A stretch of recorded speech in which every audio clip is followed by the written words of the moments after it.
Welcome back, everyone. Thank you for tuning in for another video. Today is another video in my Homeschool with Me series where I take you along and let you see a real lesson in our homeschool. So let's take a listen. 1,000 miles. Blood flows all over your body. Do you know that you have 60,000 miles of vessels in your body? No. These are arteries, veins, and capillaries. Arteries carry blood full of oxygen from your lungs, so that's the red line. Veins carry blood from all the parts of your body back to the heart, and capillaries are the teeniest, tiniest vessels, smaller than even your hair. All right, I thought I would speed things up a little bit here for you so that you didn't have to just watch me read lessons for the entire video. But what I like to do is start off with just that fun fact book. We actually picked it up from Timberdoodle, and it's just a really fun encyclopedia style book with great pictures and little chunks of information. And my kids really love that body book.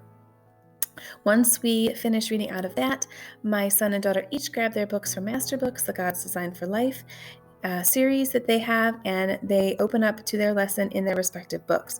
Today we're learning all about taste and our sense of smell, and so you'll see us kind of stick our tongues out and look in each other's mouths and talk about noses and things, and we're not being rude. That's just what the lesson is about today. As you can see, I do focus mostly on my son and his book because sometimes my daughter just really is into it. She's playing with the dog or getting up and getting things, and that's completely fine with me because she's only in kindergarten, and whatever she gets out of this time, that's fine. But if she's not really into it, that's fine too. So I give her book. She likes to trace the words to know that go along with what we're learning. And I will focus on reading the majority of the content in my son's book. However, I will from time to time go over to her book and read the content there because she likes me to do that.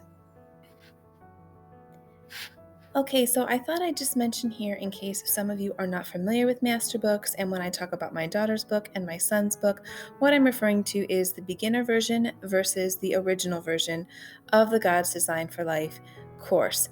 My son uses the original version, which was written for grades 3 to 8, and my daughter uses the version that was used for or that was created for the kindergarten through second grade age range.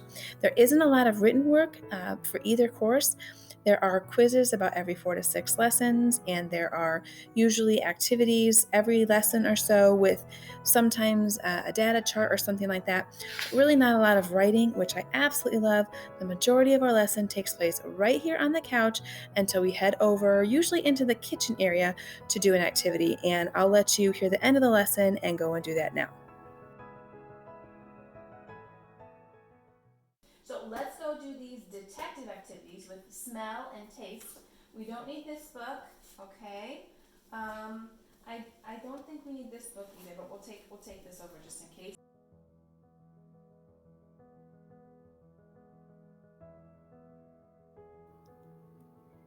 Okay, so here we are in the kitchen. As you can see, it's directly across from the couch where we were reading the lesson. I highly, highly recommend that, ladies. If there is one thing you take from this video, I highly recommend that you don't have your children travel far. It adds such distraction and wasted time to the day if your kids have to go from one area of the house to another that's really far, and there's lots of things along the way that could distract them. Have them just travel very short distances in order to get from one activity, one subject to another. I'm so thankful that I moved all of our homeschool things up to this area of our home, so we pretty much are in this main area for our whole school day, and we really love it. Now here, I'm just getting some very simple supplies for our activity. My daughter actually has a written activity in her book. It's a little chart where she's just putting check marks um, where you would use certain senses to explore or investigate an object. So for example, what senses would you use to determine if something is ice cream or pudding? Or what would you use to decide if something's a bird or a fish? What senses would you use? And so she's actually just doing that little census chart. And I'm going to speed things up here a little bit because sometimes the activity portion of our day can go long if the kids want to do things again. And so I thought I would just speed up this portion for you.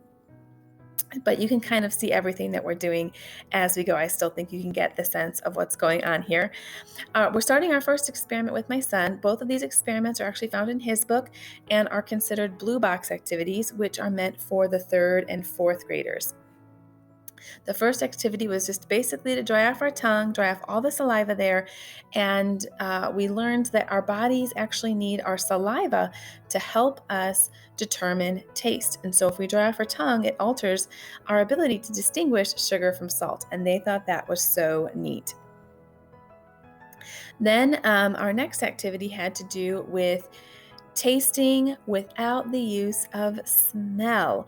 And so this was a really neat way to cement that in my kids' minds that our bodies use our sense of smell to help us taste food. And we accomplished this by cutting up pieces of apple and potato and then having them plug their nose and see if they could tell what was what when I handed it to them.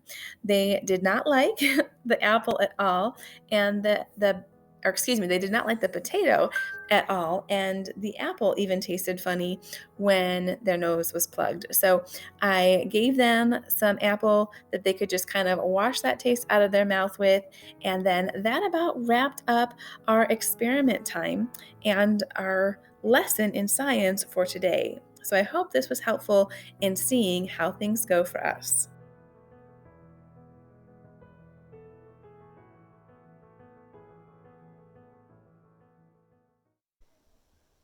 So there you have one science lesson with us. A typical daily science lesson lasts us about 20 minutes. I know that I sped up portions of the video just to keep this moving for you all, but it did take us 20 minutes. It was about 11 minutes for the reading portion that I showed you on our couch, and then a little over 9 minutes for the experiment part in our kitchen. So 20-minute lesson. I didn't prepare anything ahead of time. I sat down and opened the books and just went from the couch to the kitchen to do the activity and made it work. And we love this curriculum. I can't recommend it to you enough. Pretty much every day has been like this. We have added in other books, just interest led. My kids love those fun fact kind of books, so we added in that book that we started with at the beginning of our science lesson. If we would have taken that out, subtract 2 or 3 minutes from our time, but generally speaking, that's what you can expect with a master book science lesson in the God's Design series, incorporating the beginner book with the traditional version. Now, if you're just doing one or the other of those, this would even be shorter because, as you could see, I was bouncing back and forth between the books. So if I was just focusing on one student's book, it would even be under 20 minutes, including the activity time. So I hope that gives you a good idea of whether this curriculum will be a fit for you. Please, if this video was helpful to you, go ahead and give it a like and consider subscribing if you've not yet done so. And also, if you have not yet picked up the Masterbooks curriculum and you find my reviews helpful, I would love if you use the referral link down in the description box below. It doesn't add anything to your cost, and it just lets Masterbooks know that I sent you, and I get some product credit to use on my future purchases. Thank you so much for tuning in, and I will catch you in the next video.